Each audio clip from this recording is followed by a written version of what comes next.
திராவிடம் எப்போதும் ஆதி தமிழ் குடிகளை பறையறை ஆதி திராவிடர் என்று சொல்லும். தமிழ் தேசியம் ஆதி தமிழர் என்று பெருமையோடு அழைக்கும். இது ரெண்டுக்கு இருக்கிற வேறுபாட்டை புரிஞ்சுக்க. சார், ஆதி திராவிடர் அந்த துறையை இப்ப சமூக நீதி துறையை மாற்றிருக்கீங்க. உங்களுடைய விசிகா அவர்களுக்கு ரவிக்குமார் அவர்கள் இதை எதிர்த்திருக்காங்க. நீங்க அந்த அமைச்சரா இருந்திருக்கீங்க, இதற்கு என்ன பதில்? இல்லைண்ணா, இது சமூக நீதித்துறை அப்படிங்கிறது வந்து சமூக நீதிக்கான ஒரு விடுதலை, அவர்களுக்கான நீதியை பெற்றுத்தருவது தான்.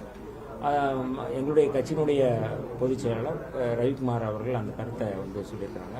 கட்சி தலைவர் அவர்கள் இது குறித்து அறிவிப்பார். இது என்ன அப்படிங்கிறது அவங்க எங்கள் கட்சி முடிவெடுத்து நிலைப்பாடு எடுத்து அறிவிப்பார். ஆதி திராவிட நலத்துறை அமைச்சர் இந்த பேரு சமூக நீதித்துறை அமைச்சர்னு பேசிட்டாங்க. இதை வந்து திருமாவளவன் சொல்லிதான் மாத்திட்டாங்க அப்படின்னு ஒரு தரப்பு, இல்லை வன்னியரசு சொல்லிதான் மாத்திட்டாங்க அப்படின்னு ஒரு தரப்பு, இல்லை நீண்ட காலமாகவே இந்த பெயரை மாற்ற சொல்லி சில பேர் முயற்சித்தார்கள், அவர்கள் இன்ஃப்ளூயன்ஸ் பண்ணி செல்வாக்கு செய்து இதை மாற்றிவிட்டார்கள். எங்களை கேட்டால் தமிழ்நாடு அரசு ஏற்கனவே இருந்தபடி இந்த துறையின் பெயரை ஆதி திராவிட நலத்துறை என்றே மாற்றுவதுதான் எங்கள் நிலைப்பாடு. அதுல எங்களுக்கு எந்த மாற்று கருத்தும் கிடையாது. இல்லை, அது பொருத்தமாக இருக்குது. நாங்கள் வந்து சமூக நீதிக்காகத்தான் போராடுற துறை இது. அதனால் இந்த துறை சம்பந்தமாக வந்து சமூக நீதித்துறை, அதற்குள்ள ஆதிதிராவிட நலத்துறை, அதுக்குள்ளே வந்து பழங்குடியினர் தன்னுடைய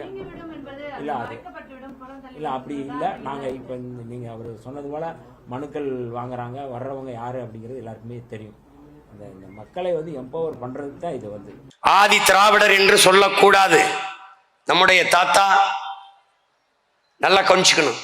பாவலரேறு பெருஞ்சித்திரனார் அவர்கள் ஆதி திராவிடர் என்பது வரலாற்று பிழை.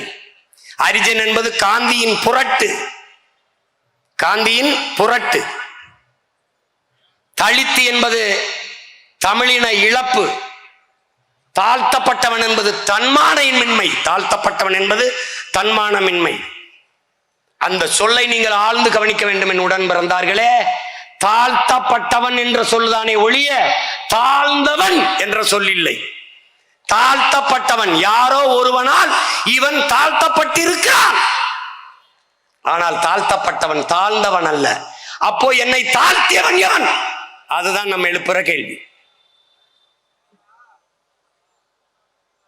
இங்க ஆதி திராவிடன் இருக்கிற வரை, திராவிட மாடல் ஆட்சி இருக்கிற வரை ஆதி திராவிடன் தாழ்த்தப்பட்டுத்தான் இருப்பான். ஒரு தமிழன் அரசு அமையும் போது ஆதி தமிழன் அனைத்து உரிமையும் பெற்று நிமிர்வான்.